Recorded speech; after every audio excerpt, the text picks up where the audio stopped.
And we've arrived! We arrived in her glorious village 3 hours later. Hey! At least this village is like dragon proof, you know? Look, it's made out of stone, not entirely made out of wood. So, come at me again, dragon. You can't burn down this village at least. Cecily beams and plants her hands on her hips. Well, Arcadia, what do you think? Despite its name, Fairside Village isn't particularly fair, but maybe that's to be expected. It is on the outskirts of Little Oak Forest after all, and there are a lot of tall, twisted trees behind the buildings, mostly ash and hawthorn, I think. Other than that, Fairside Village doesn't look much different from the innumerable other small villages scattered across Talia. The houses have thatched roofs. There are dirt paths curving through the village, bordered by grass. The grass is studded with mushrooms and wild flowers. Freesias, maybe. Buttercups. What are those small purple flowers? I don't recognize those. I'm not very good with flowers. I mean, come on, I'm a fucking warrior chick, okay? I don't fucking do shit with flowers. It's not my area of expertise.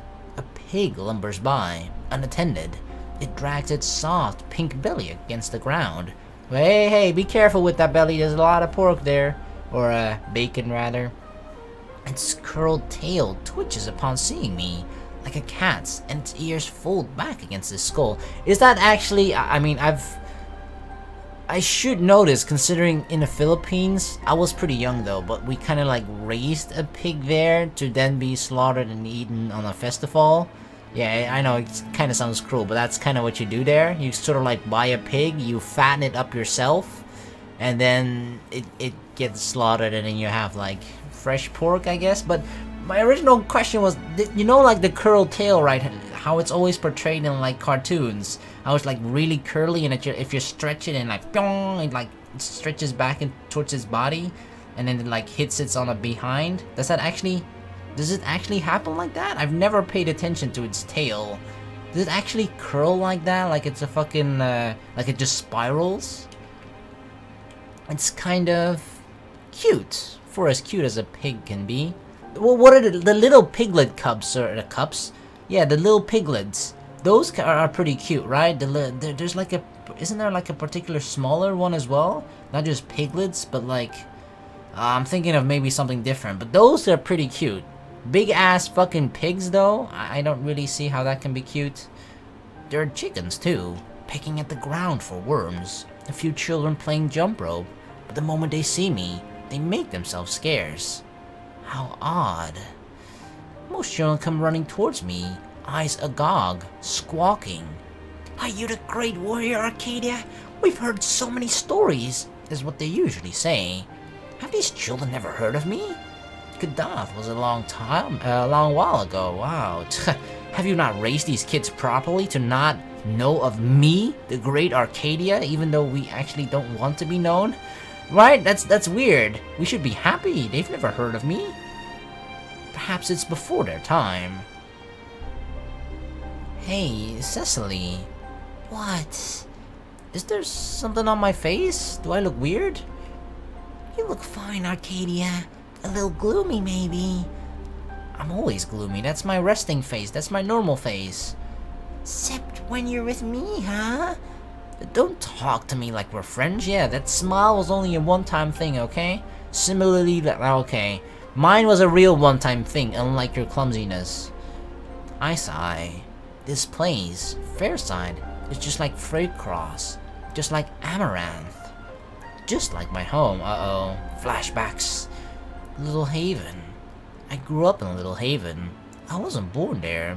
I was born in Spinel, or Spinal, but I spent my childhood there. The best years of my life, some might say, but these so-called best years were mostly occupied with milking the family goat, Rezzy. Oh, the family goat! I didn't play with the other children very much. Nope, I always played with the goat. And I was never thirsty. I was shy, if you can believe it. I always hid behind my mother's back. My parents moved back to Spinal when I was 7. My mother gave up making cheese once the war started. She wanted to become a white mage. She wanted to help our people. Damn, what an upgrade from making cheese to becoming a white mage. She wanted me to be a mage too. And then she realized what a talentless child they had. Unfortunately, I've never been very good with magic. I look around once more. The pigs and the chickens are still there, but there are no other people. Where is everybody? Is this a day of rest? Is it like Sunday today? Has everybody gone to church or something? Well, it is Sasha Day. The elders will probably be at church. Oh, they actually are at church? I was kind of half joking. Sasha Day? Is that like a holiday here? Church. Right. There's a church in every single village, no matter how small in Talia. I think it's a law. It was passed by the High Priestess Aurora, the de facto ruler of Talia. Huh. You're not allowed to be a village unless there's a church in it. So most people build the church first and then the houses.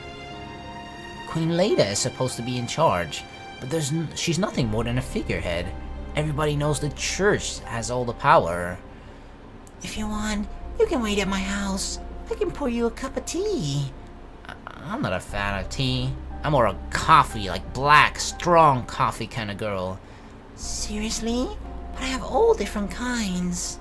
There's rose hip and pumpkin. Wait, there's pumpkin tea?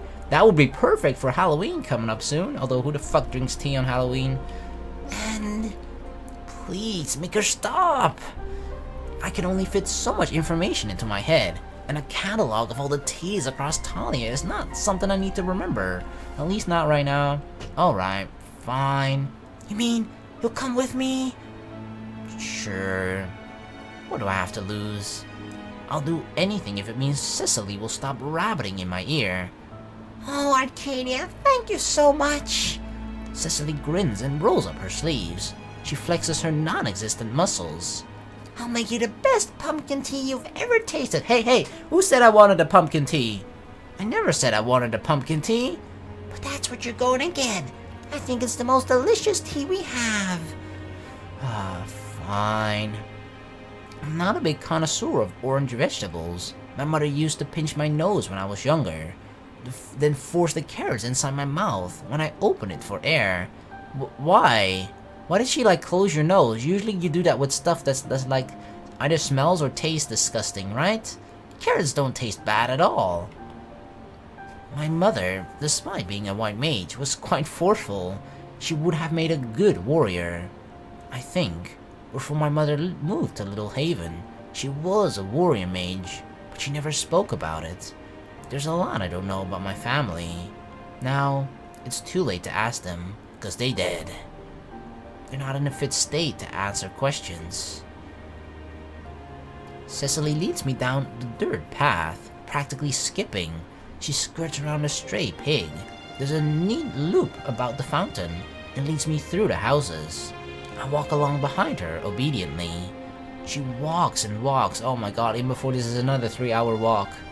The air starts to get colder. The houses thin out. There aren't as many trees around here either. It's fucking deserted. I can even see mountains in the distance. Are we going in the right way? Of course. I wouldn't forget the way to my own house. You'd think so, but this is kind of weird. I'm not so sure about that. Oh, you. Cicely pokes me in the side. You are funny. I wasn't joking. I glance to my left and right. My fingers start to twitch. It's the same feeling I get when I'm in immense danger or imminent danger, when a monster is going to attack. Are we nearly there yet, Cicely? Or is she like trapping us? Why would she be trapping us though? Almost. This does feel kind of like a trap though. I sniff the air.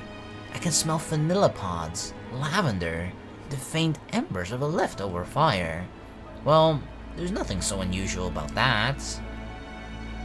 I glance at the ground, and I blink. There, sprouting by the path, only a few inches away from my foot, I see it. A clump of mugwort. Didn't Cicely go into the forest 3 hours away from home, precisely so she could pick this plant? That's what she told me. She said it was to make a salve for her sister. Now I'm not sure if I believe her. Oh, are you tricking me, girl? Mugworth, huh? Cecily, I start to say, but I stop. Close my mouth. My teeth clink together. Cecily is standing before me. She faces me. Her fingers are clenched in fists at her sides. Her eyes are narrowed. Shit, it is actually a fucking trap. What the fuck? We're far away from the houses now. This is like when you bring like your pet that you don't want anymore or something. You bring it far into the forest and you just kind of, I guess you usually leave it there. But now I'm like getting slaughtered off. I'm just getting killed. She led me away from the village to do this shit. What the fuck? Arcadia. Cecily's voice is soft and low. It's strangely menacing. I'm sorry, but the village chief told me to do this. It's the only way. What are you? I don't have a chance to finish. Cecily raises her right hand and says something. She expels her voice into the air. It isn't a shout, but it still sets my teeth on edge. I know what this means. This simple, single command. Burn. She's a mage. She knows magic, you bitch. And I never suspected a thing. That's why I'm so slow to react. Too slow. Yeah, we're getting burned. In the end, it isn't Cecily's fire spell that brings me to my knees. Powerful though it is, and it really is powerful. I'll give credit where credit is due. For such an unassuming, ordinary-looking girl, she's very strong, well-trained. The fire licks at my sides. It sears the skin off my flesh. Oh my god, can we even regenerate fast enough? It hurts. It really does hurt. Now we know how those people felt when they were burnt alive by the dragon. But Cecily isn't the one who defeats me. It's my own foolishness, my stupidity, my willingness to trust. I thought I dispensed of that years ago. Apparently not. If only Cecily wasn't so pretty. Yeah, your pretty face and big boobs, huh? Huh? Pretty girls really will be the death of me. God damn. I wake up, try to open my eyes. First one, then the other. It hurts. My head is pounding. The inside of my mouth tastes of charcoal. When I swallow, I feel my throat convulsing. It feels like I've inhaled a ball bearing. I choke. We're in prison? The air is rank. It smells of death and burning. It takes me a few moments to work out that the smell is coming from me. Wait, we smell like death? So, I see you're awake. I lift my head. There is Cecily, but she looks different to how she did when I first met her. More serious, somehow. Almost threatening. Damn, I guess I was wrong about her. That whole ditzy, clumsy girl and cutesy shit was just an act, huh? I played right into it just because I assumed she had fucking pink hair, that she'd be like a cute ditzy fucking girl. Nope, she actually fucking backstabbed me with her magic. Cecily, I thought you were helpless. Did she actually get caught by the Mandragora on purpose? Just for this plan? How did she know I was even in the forest? You thought wrong. People tend not to take me seriously. That's their loss. They only realize how powerful I am when it's too late. You make it sound like you lure innocent women into your village and set them on fire all the time. It's not a hobby of mine, but I'd hardly call you innocent. Lucky for you, I didn't cause any lasting damage. I used quite a powerful spell, but you look fine. She's right. Her fire spell was rather powerful. It singed my skin. I could feel it peeling away like strips of wallpaper. It's better now, though, which is more than can be said for my clothes. It seems the legends are true. You really are durable. All the best warrior priests are. Did they really operate on you in Spinel? That's what people say. I'm not at liberty to tell you that. If I shared any official church secrets, they'd have my head. Oh, you don't need to concern yourself with the church right now. They're the least of your worries. I smile sardonically. Well, That makes a nice change. For a few moments, Cicely's stony expression shifts. I can see a pang of guilt, perhaps, on her pretty face. For all her big talk, she's still a young woman. Yep, she's still quite inexperienced, huh? She's not as heartless as I am when it comes to, like, taking care of business. But her expression soon tightens. She grits her teeth together. I bet you don't even know why you're here, do you? It seems like quite a poor way to pay somebody back for saving your life, I must admit. Though perhaps you do things differently in Fairside. Hey, I'm not one to judge your village customs here, you know? Come off it. You know my life was never in any danger. I did wonder about that. If you're such a proficient mage, why didn't you protect yourself? Everybody knows mandragoras are weak against fire. Well, what do you think I was doing, Arcadia? It doesn't take me long to figure it out. You were trying to lure me into a trap. I mean, that was pretty obvious. Ha! And you call yourself a legendary warrior, Arcadia? That's right. And it worked out rather well, didn't it? I could always escape from this cell. I'm not so sure about that, really. I'm like a level 69 ninja as well. I wonder. I'm surrounded by stone walls and iron bars. I don't have my sword. I don't know any magic. I could pick the lock, maybe, but I wouldn't be surprised if this cell is enchanted somehow. This is quite a precarious situation. It really is amazing. I never would have thought that I, Cicely Rhodes, would capture the great Arcadia. I'm not that great. I just happen to kill a lot of people. Yes, you did. You let a lot of people die. I'm inclined to agree with her, but so few people have told me this during my lifetime. It trips me up. I beg your pardon? Yeah, normally when I say I kill people, they look at me like I'm the fucking queen bee, you know, like I'm hot shit. But here she actually thinks like the opposite. She like, you didn't save enough people. You heard me. You let everybody in Freycross die. Whoa, how the fuck does she know about that? Ah, so she knows about that. Does she? Damn, this is the revenge of like the few people that remained alive, that survived the burning of Freycross. They've come for their revenge on me now? That wasn't my proudest hour. That's putting it lightly. Do you even know why you're here? I imagine you hold something of a grudge. No, it isn't just me. I wasn't involved. Not directly, but my sister. Oh gosh, really? Her sister actually maybe like survived? She was hurt during the dragon burning, but she's still alive? My sister's the village chief. She's the leader of Fairside. Did you know that? I don't believe you mentioned it.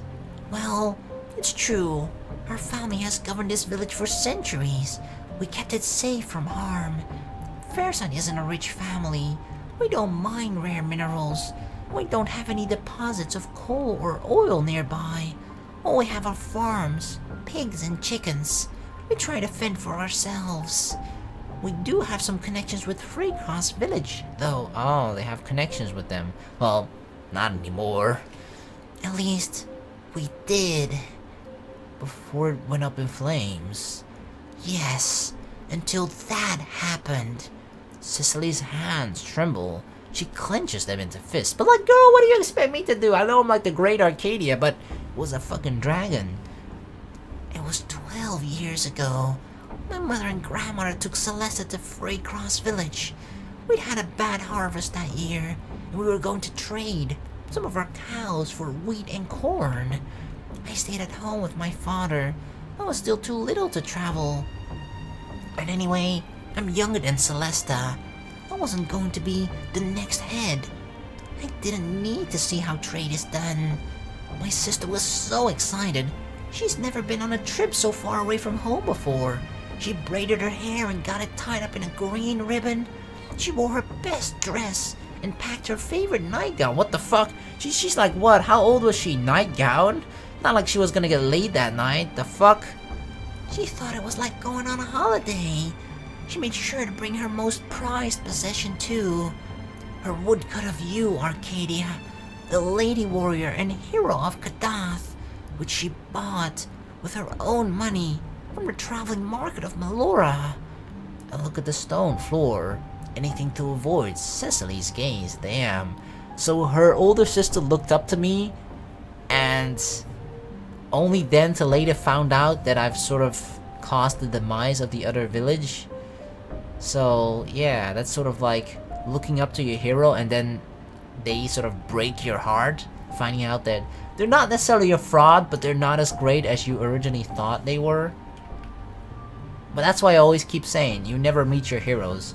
The image that you have in your head is usually 9 out of 10 times much better than how they are in real life. That's the worst thing about being regaled with stories where you star as the main character. For better or worse, you already know how things are going to end. When they arrived at Freycross Village after a day's long and weary travel, they discovered something amazing. Something that put all their thought of trade off their minds. They found you. You had arrived at the village before they had, and there was a banquet being held in your honor. Everybody was so excited. They thought it was a good omen. My sister especially. Oh no, turned out to be bad omen. Cecily shakes her head. She was overjoyed. You was her muse, her idol, and she really did love you. She loved you. And then, when the dragon attacked, you abandoned the village. You could have defeated it, but you didn't. The villagers went looking for you, but you weren't in your room. You'd run away, and you let everybody burn. Well, not everybody. If Celesta's still alive, it wasn't literally everybody. Everybody died. My mother, my grandmother, and Celesta almost died too. The dragon's fire caught her legs and the hem of her skirt. It burned them horribly. Now she can't walk. And you should know that dragon, or what dragon's fire can do. Oh no, let me guess which girl it was. It's the girl in the beginning that we just... Oh, that's why. Remember the girl in the beginning that we said to, yeah, that's just life, and then we walked away? That's Celesta. I'm 95% sure that's Celesta, right? Oh my god, see, I told you, you should have just been a little nicer to the dying girl. We thought she was gonna die there, right? Apparently she somehow survived. It doesn't allow healing. That's right. My sister's legs won't ever heal, no matter what we do. She's forced to relive the sensation of having her skin melted away from her flesh every waking hour of her life. For the last 12 years, that does sound agonizing. Holy shit. But that isn't the worst thing. That isn't what hurt her the most. I think I have a relatively good idea what that might be. I don't even need to ask. Yeah, I know. I can clearly remember it. Yep, that's her.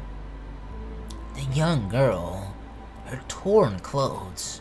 Her legs blackened and burned and horribly melted. The smell of burning bodies and melting flesh was unbearable. And, in a quiet voice, taut with pain, the young girl asked, "Why?" I didn't know what to say. I didn't have any answer to give. I could have said sorry, but that would have been nothing more than meaningless noise. An empty gesture, still better than "that's just how life is." So I didn't apologize. Instead, I looked down at the girl, with her burnt legs and her tear-filled eyes, and I simply said, "That's how life is." And I walked away. I left her. Damn. See, this is bad karma. Karma come to bite us back in our ass. Celesta didn't die. She lay there on the ground, in dirt, in pain and agony, for almost 2 days. How the fuck did she survive that?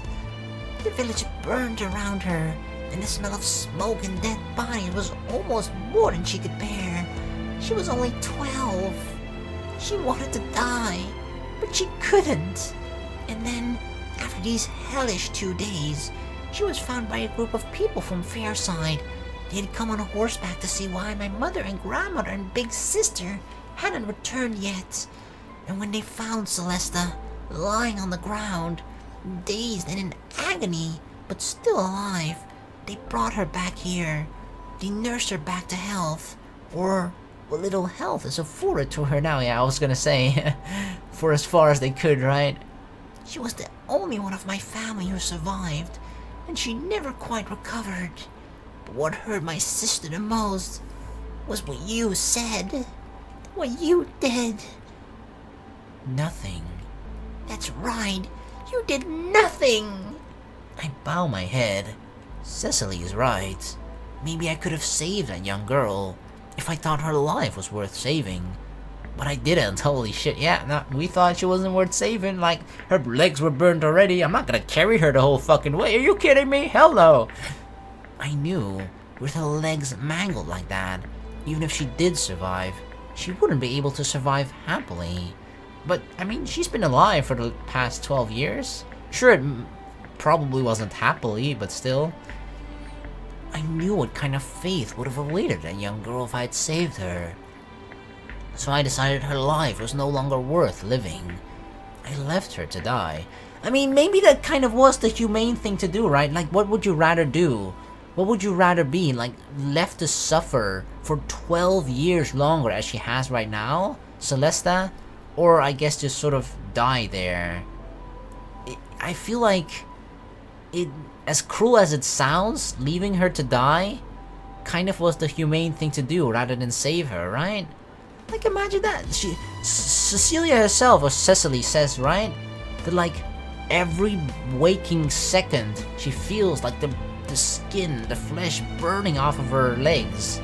Like, why would you want to feel that every single fucking... Can you ever even live a normal life while feeling that?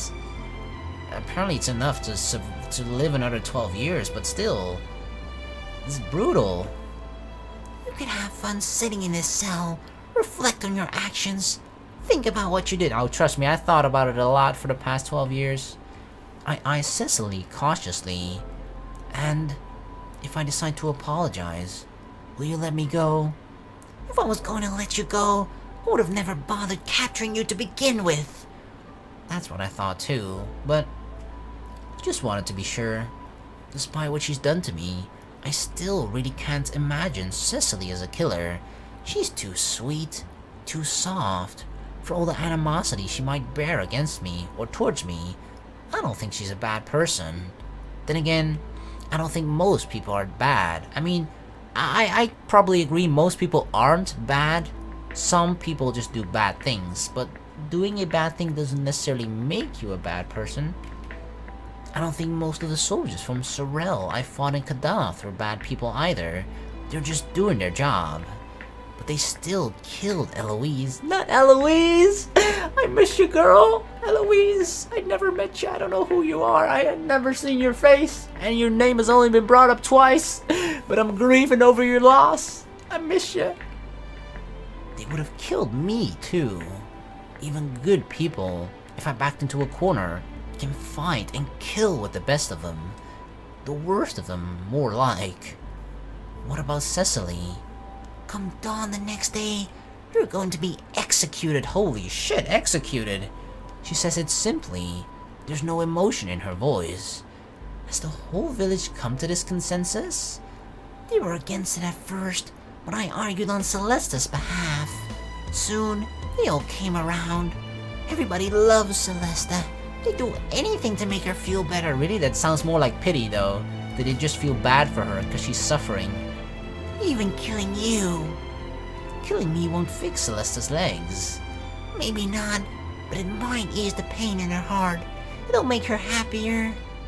I doubt it. I don't care what you think. You're in no position to talk. Cecily glares at me. She stamps one foot against the ground. Electricity crackles about the bars of my cell. It's a warning. I was right. The cell has been surrounded by magic. They really don't want me escaping. We have to kill you. We have to. It's the only way you'll ever experience the pain my sister feels. I feel like I kind of already felt that when you, like, tried to burn me to a crisp. I imagine she must be in a lot of pain. Yes. So, are you going to do the honors yourself? Well, Cicely takes a step backwards. For a few moments, she looks unsettled, but she soon regains her composure. It's like she hasn't even thought about that. She's like, yeah, we're going to execute you. But she hasn't actually thought about who is actually going to do the execution. Like, you know, someone actually has to probably slit her throat, or however they're gonna kill her, maybe by guillotine. Somebody has to let go of the rope, pull the lever, whatever. I'm the best mage in the village, and I'm Celesta's sister. If anybody is qualified to kill you, I am. And you plan to make a public spectacle out of it? That's right. I'll drag you into the village square by your hair, and I'll show everybody what happens when you betray a member of Freycross Village. I don't care if you're a legendary hero. That doesn't matter to me. How frightening. But legends don't sprout up for no reason. Even without a sword, I'm more than capable of defending myself. Not if I bind you with magic. You have a whole lot of faith in your magic, don't you? Yes, I do. I started practicing when I was young. It was just a hobby at first, but after what happened to Celesta, I was determined. I was going to get strong. Strong enough to protect her, so nobody can ever hurt her again. Strong enough to take down even the great warrior Arcadia, if I ever had the chance. Damn. Like her whole skill and power is based on revenge on me. It was driven by that. So you've been practicing for my sake? I'm flattered. Damn. No, it isn't for your sake. It's for Celesta's. For revenge? Yes, and soon, I'll finally be able to end your life. And then what? If your whole life has been leading up to this one moment of getting your revenge on me, and you finally do, what then? What purpose of living do you have then? The people of Talia won't be happy with you. I don't care about the people of Talia. They've never worried about Fairside, so why should I worry about them? Our village could be looted by bandits or destroyed by giants, and nobody would care. We're nothing to the people. We're nobody. In small villages like mine, we look after ourselves. It's the only thing we can do. And even if everybody hails you as a hero, we in Fairside know the truth. You're not a hero. You're nothing more than a coward. You left one of our villagers for dead. You let our leader and our past leader die. That's something you deserve to be punished for. And if nobody else in Talia will do it, then we will. The people might revere you as a god, but that's ridiculous. You're just a normal woman, and you tricked them. You tricked all of them, including my sister. Well, your legacy will come to an end soon enough. Tomorrow morning. I lean back against the stone wall of the cell. Water drops slowly from the ceiling onto the ground. Drip, drip, drip. Ah, shit, I gotta pee because of that now. I bring my knees up beneath my chin. I wrap my arms around my legs. Ponder. Thinking. I agree with Cicely in part. I've never believed I was a god. I never wanted to be one. I just want to live a quiet life. Really. Truly. My mother wanted me to become a white mage. She wanted me to aid our fallen soldiers from afar. Unfortunately, I had no talent as a mage. I can't heal people. I can only hurt them. I became a warrior priest instead. My mother didn't talk to me for 6 months after I signed up. It was a difficult time. Damn, even our mother was like, "What? You didn't become a mage? No talking with you." It's like a typical Asian parent. "Are you a lawyer yet?" "No, okay, talk to me when you are." Then my mother died. Not in Kadath, but in another, earlier war. She was hit by a stray fire spell while trying to tend to a fallen soldier. She was incinerated alive. Not so different from the people of Freycross. What do we have with, like, fire? Like, despite all types of magic probably being available in this world, fire seems to, like, always kill people here. It's killed the people of Freycross, even fucking Cecily's using it on me. It killed our mother. Damn, fire must be really strong. See? That's why the Fire Nation took over. And she thought being a mage was a safe profession. She was wrong. Nobody's safe when there's a war going on. And Talia has been at war with Sorel for as long as I can remember. It's impossible to live a quiet life when you're in constant fear. Maybe that's why I decided to become a soldier. I was only 11 when my mother died. Oh well. You're wrong about a couple of things. Oh? What's that? I never tried to trick anybody, least of all your sister. They all deluded themselves. Yeah, it's their fault for believing in me, for thinking that I'm a legendary warrior. Talia is a sad country. War rages, and we lose lives, and people mourn up and down the country. They turn to the church, they turn to the army, they turn to heroes. When they realize there are no real heroes, and everybody is just as scared and sad and small as they are, they create heroes, amplify legends, spread stories. Some of them are true, some of them are false. And people like me, who just so happen to be in the right place at the right time, get all kinds of responsibilities thrust upon us. I mean, that's something I guess that you don't think about, right? When you see someone like save someone or kill a lot of people, whatever, right? Someone in our position, it's like, oh, they're a hero, but like you immediately sort of push all responsibilities on them. True, and like a lot of people will then immediately look up to them like, oh wow, but you never thought, did they even want to be a hero? Titles, accolades, adoration. I might be the great warrior Arcadia, scourge of the battlefield, champion of Kadath, the protector of Amaranth Village. But at the end of the day, I'm just a human. No mere human holds fucking 1, 2, 3, 4 fucking titles. Cecily thinks I tried to trick everybody. She's wrong. They trick themselves. That's the only way to survive in this world. she took like a seat. Oh wait, oh never mind, that's Celesta. Oh shit, I'm so mean. It's Celesta, she's in a wheelchair. I thought Cecily got so bored from my story or that I was just thinking and didn't speak, that Cecily was just like, yeah, I'm gonna take a seat, this is boring. I didn't think you'd look so pathetic. That's what Celesta says when she lay her eyes on me. I'm sorry, girl. Oh god, I mean, I feel guilty. The young leader of Fairside, foisted into a position of authority far too soon, looks down at me. At least she got nice pants, I guess, you know? It's good to cover up those legs, I guess. She's on the other side of the iron bars. I'm still in my cell. As might be expected, the bars are fortified with Cecilia's fearsome magic, and I don't think I'll be escaping anytime soon. Hey! Shit, wrong button. H, right? Yeah. At least they invented the wheel. Look at that. They got fucking wooden wheels for the wheelchair. I don't really want to try either. Cecily's sister, Celesta, looks much like she did all those years ago, back in Freycross. She still has the same fluffy hair and pale blue eyes. They don't look blue to me. She really is cute, even though she's bound to a wooden wheelchair. Yeah, for a cripple she's quite cute. Her legs are completely concealed in pale green fabric. I wonder what they look like now.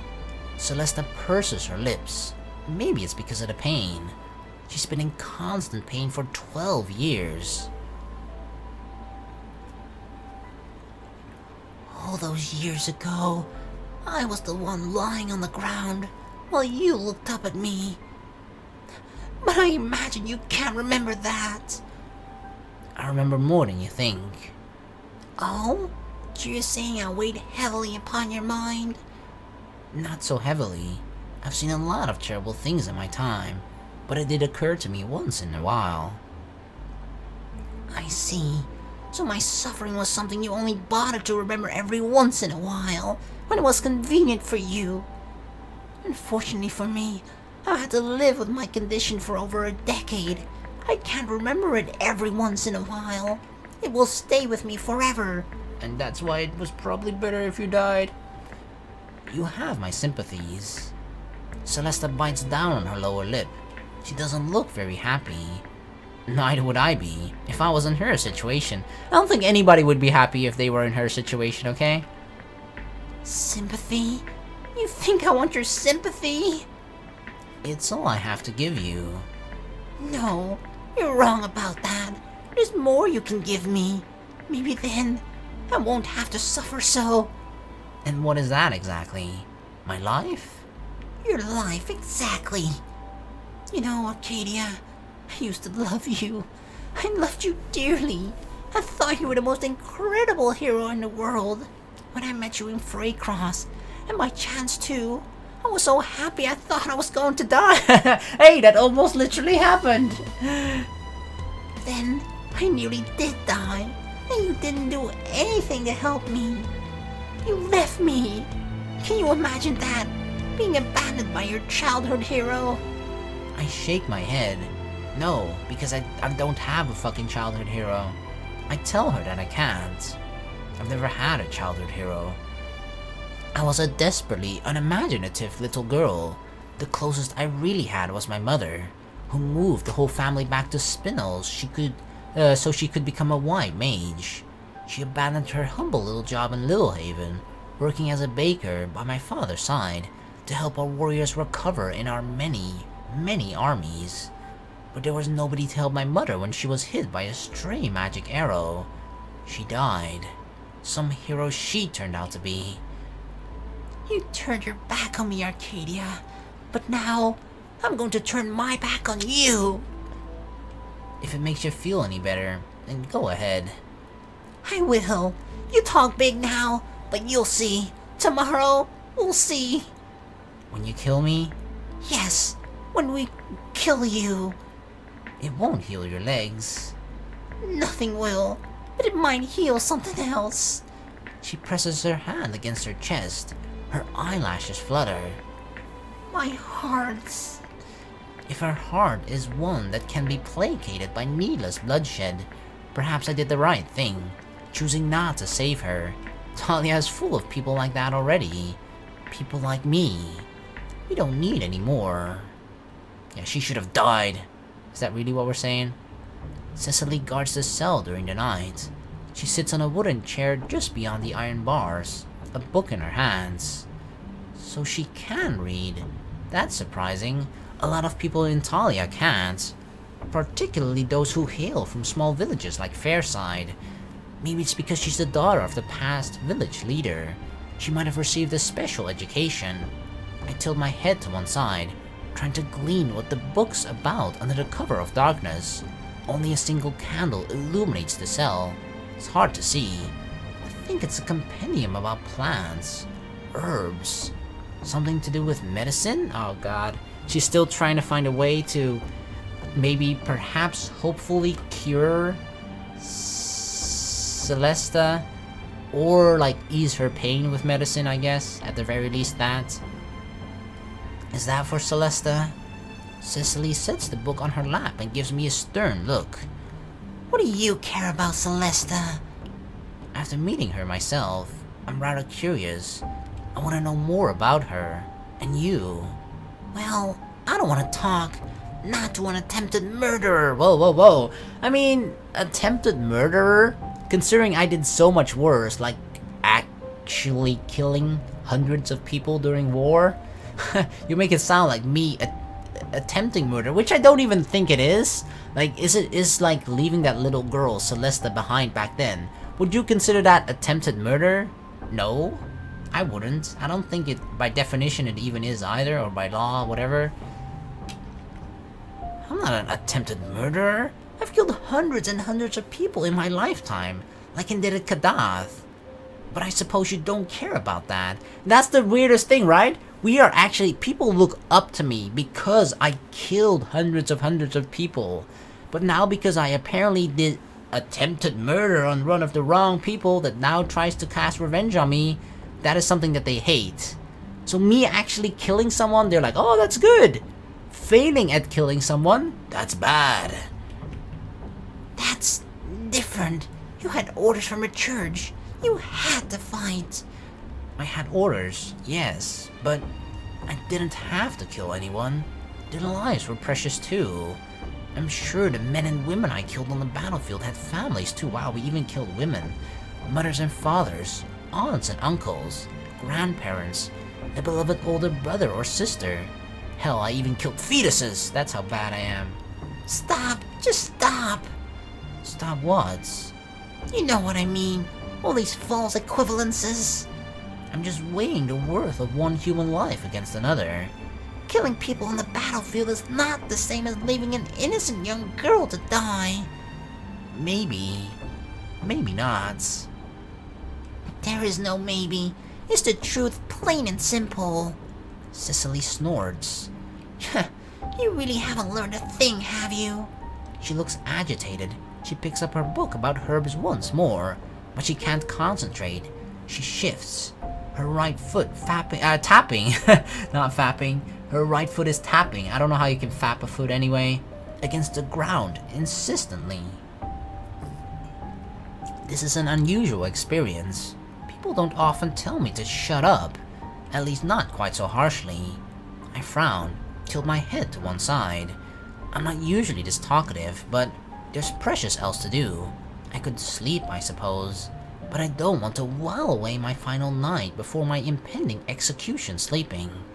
It would seem like a bit of a waste. Yeah, if I knew I was going to be executed the night before, I'm definitely pulling an all-nighter as well. Why are you here, Cicely? Because I have to keep watch, to make sure you don't run away. I don't think I could run away right now. You're exaggerating my abilities. I don't want to take any chances. You're a sneaky one. Not as sneaky as you are. You did trick me. If I hadn't, you could have cut me down with your sword in a second. I could, but I don't think I would have done that. Why not?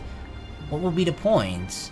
I can't believe you. The people in Talia think you're a hero. The more you talk, the more I dislike you. You wouldn't be the first person to say that. They only like the idea of me, right? That I'm just hero, that I kill people, that I've saved a war and won the war single-handedly. They don't like me talking. Don't sound so proud of yourself. I'm not. Good. You won't be. Water trickles from the dingy ceiling. Drip, drip, drip. I still haven't gone to pee, fuck. It sounds almost like this cell is crying. But I don't think anybody would cry for my sake. Nobody I know, anyway. My parents are dead. Eloise is dead. Eloise! Oh god, every time her name is mentioned, I feel the strong connection between us that is now no longer there, or at least is severed by death. All the people I care about are dead. Maybe my instructor back in Spinel's army, Miwa, would she have shed a tear or two? But I doubt it. Fox people, even those integrated amongst Spinel society, can be awfully aloof.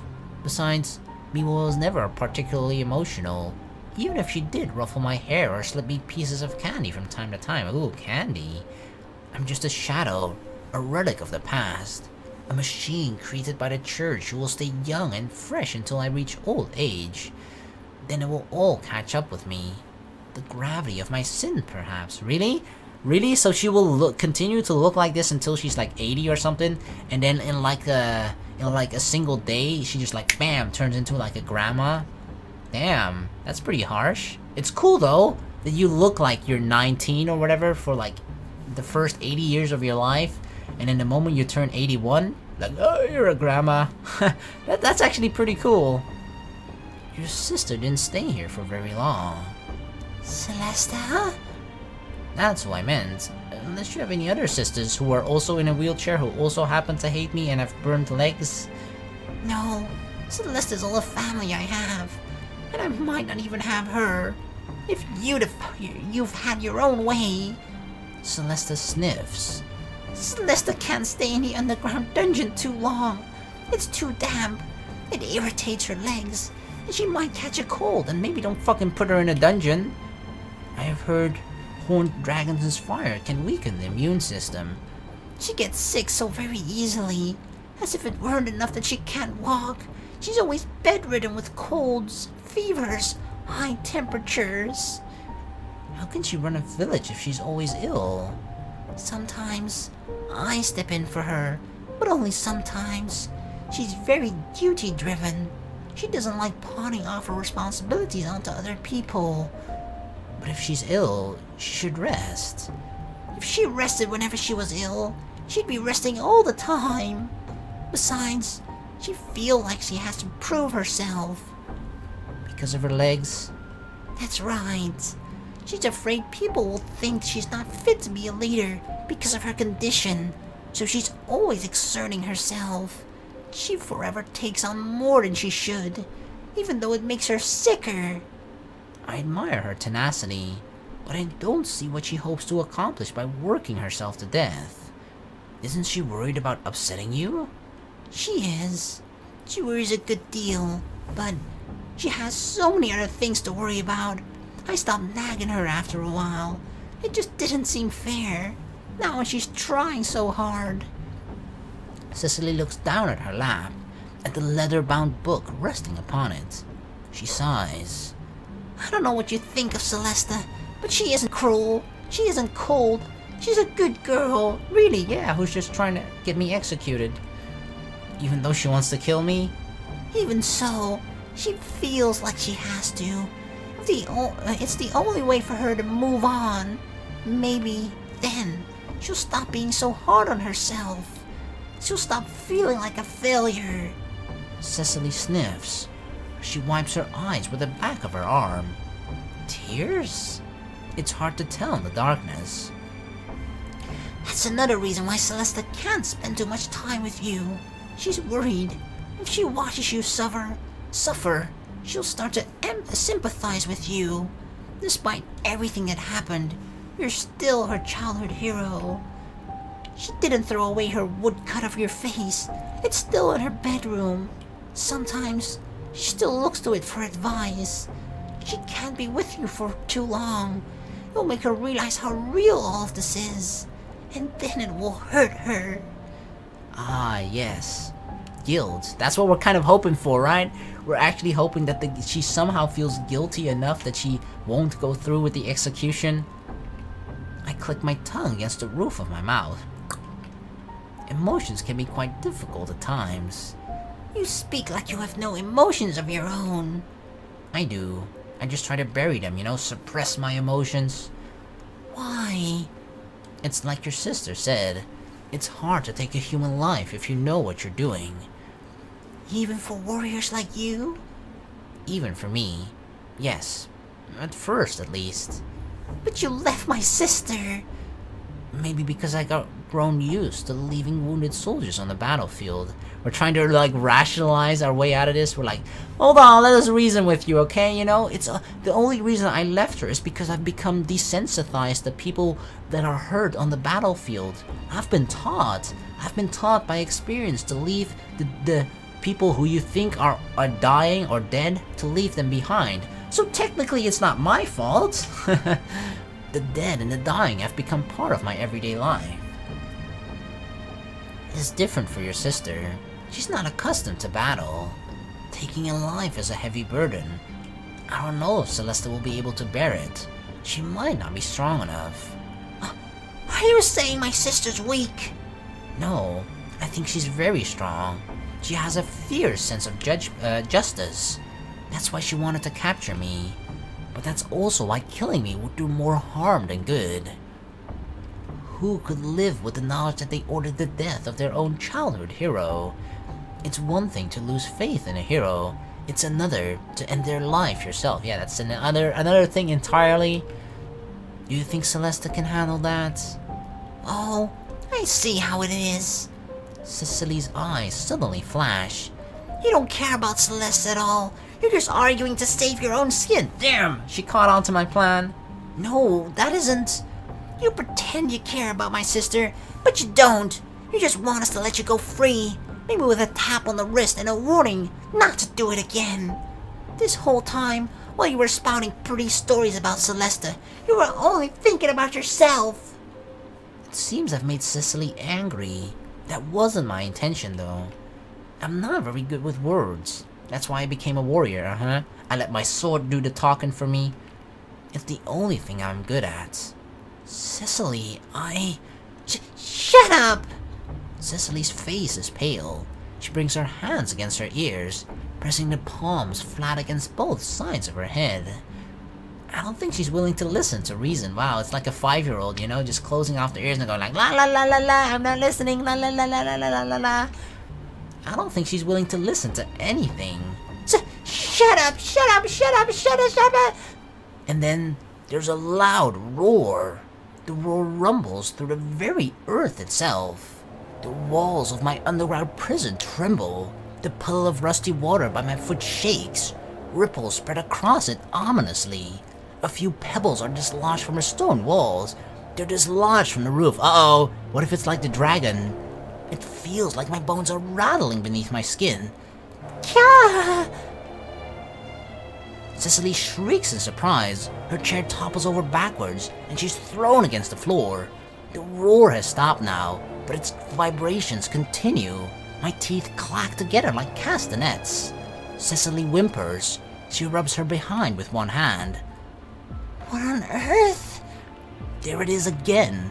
It starts as soon as it stops. Another roar, a little quieter this time, further away. Then there's a shriek. A lot of shrieks. Oh god, the dragon has come back to finish her off. Maybe that was the whole plan. The dragon actually tried to kill Cecilia or whatever, right? Celesta. And like, now that he's found out that Celesta survived, she's gone roaming this world for 12 years trying to find her just to kill her off, to finish her off this time. Screaming, yelling. I can smell the panic in the air. I can smell the chaos.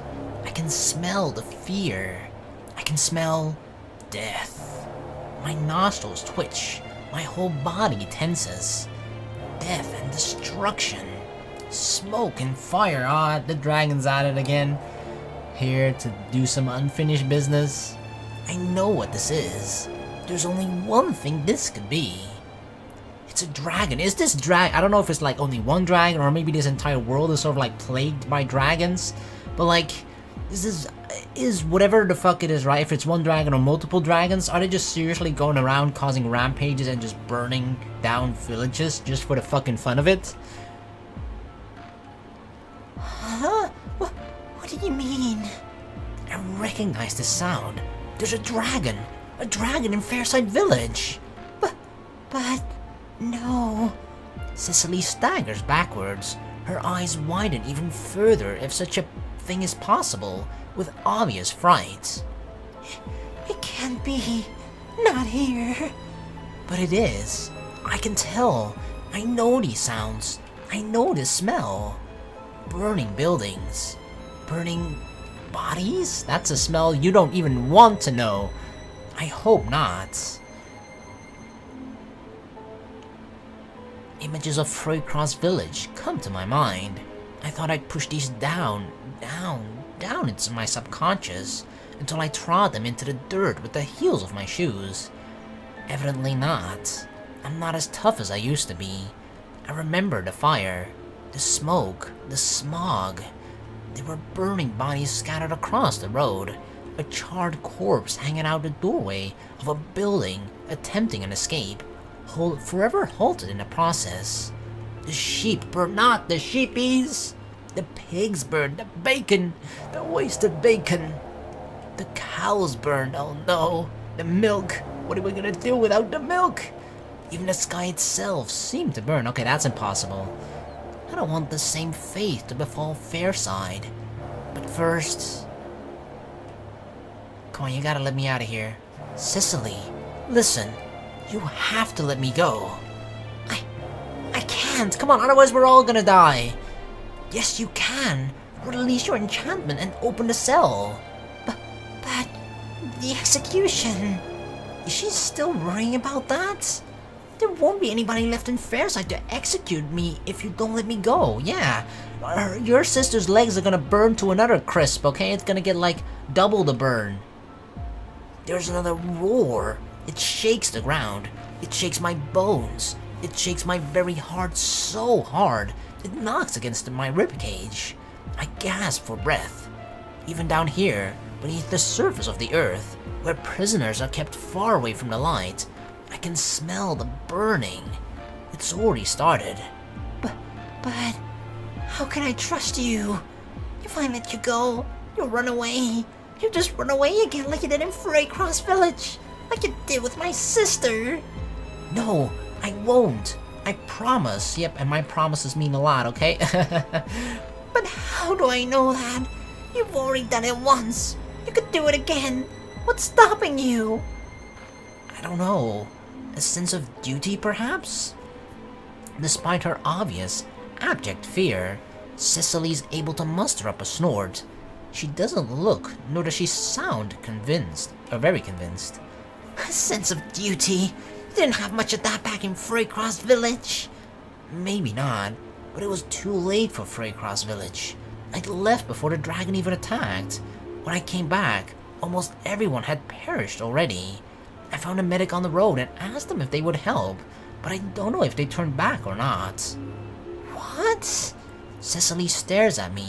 But I thought you just walked away.